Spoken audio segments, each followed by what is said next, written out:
Hello, എല്ലാവർക്കും നമസ്കാരം. വരൂ നമ്മൾക്ക് വീഡിയോ കാണാം. ഇതെന്താ സംഭവം എന്നല്ലേ?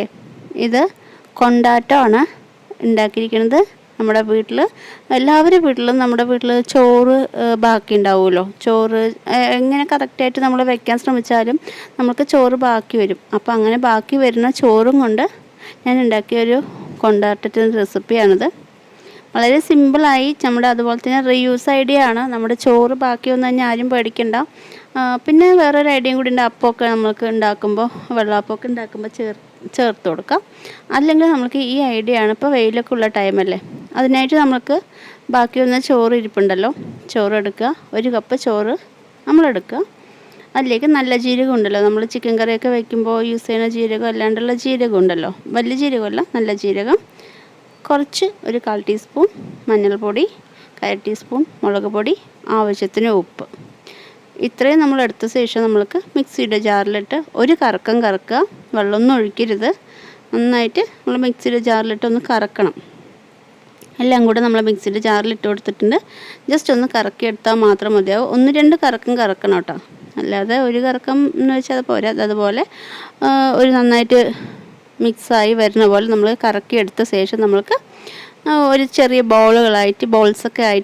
ബോൾസാക്കിയിട്ട് ഇതുപോലെ കൈകൊണ്ട് പതുക്കെ കുഞ്ഞു ബോളാക്കി ഇതുപോലെ നമ്മളൊരു പ്ലേറ്റ്, വലിയ പ്ലേറ്റോ വല്ലത് വേറെ എന്തെങ്കിലും നിങ്ങൾ ഉണങ്ങാനൊക്കെ വയ്ക്കണം വേറെ എന്തെങ്കിലും ഐറ്റം ഉണ്ടെങ്കിൽ അതുപോലെ എടുത്ത് നമുക്ക് ഇതുപോലെ ഉണ്ടാക്കി നമ്മൾ വെയിലുള്ള ഭാഗത്ത് കൊണ്ട് വയ്ക്കുക. നന്നായിട്ട് 1-2 ദിവസം കഴിയുമ്പോൾ അത് നന്നായിട്ട് ഉണങ്ങി കിട്ടും. ആ സമയത്ത് നമ്മൾക്ക് എണ്ണ ഒഴിച്ച് വറുത്തെടുക്കുക. അതാണ് നിങ്ങൾ ഫസ്റ്റ് കണ്ട വീഡിയോയിൽ ആദ്യം കാണിച്ചില്ലേ, അങ്ങനെ ചെയ്താണ്. 2 ദിവസം നമ്മളിതുപോലെ വയ്ക്കണം, എങ്കിൽ മാത്രമാണ് അത് നന്നായിട്ട് ഉണങ്ങി കിട്ടുള്ളൂ.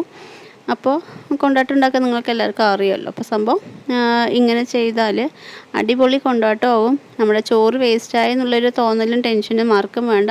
കുട്ടികൾക്ക് ഈവനിങ് ടൈമിൽ മഴയൊക്കെ ഉള്ള ടൈമിലൊക്കെ ആണെങ്കിൽ ഇത് നല്ല ഇഷ്ടമാവും. പിന്നെ അതുപോലെ തന്നെ സാമ്പാറൊക്കെ ഉണ്ടെങ്കിൽ, സാമ്പാറും പപ്പടമൊക്കെ ഉണ്ടാകുന്ന സമയത്ത് ഇതുപോലെയുള്ള കൊണ്ടാട്ടമൊക്കെ ഉണ്ടെങ്കിൽ അടിപൊളിയായിരിക്കും. അപ്പോൾ എല്ലാവരും ട്രൈ ചെയ്ത് നോക്കണം. നല്ലൊരു വീഡിയോ ആണ്, നല്ലൊരു ടിപ്സാണ്, നല്ലൊരു റീയൂസ് ഐഡിയ ആണ്. എല്ലാവർക്കും ഇഷ്ടമാവും. എല്ലാവരും ട്രൈ ചെയ്ത് നോക്കണം, എൻ്റെ അഭിപ്രായം പറയണം. കണ്ടില്ലേ, പ്ലേറ്റിൽ നമ്മൾ ഇതുപോലെ വയ്ക്കുകയാണെങ്കിൽ കുട്ടികൾക്ക് ചോറിനും ഒക്കെ കൊടുക്കുമ്പോൾ അവർക്ക് നല്ല ഇഷ്ടമാകും.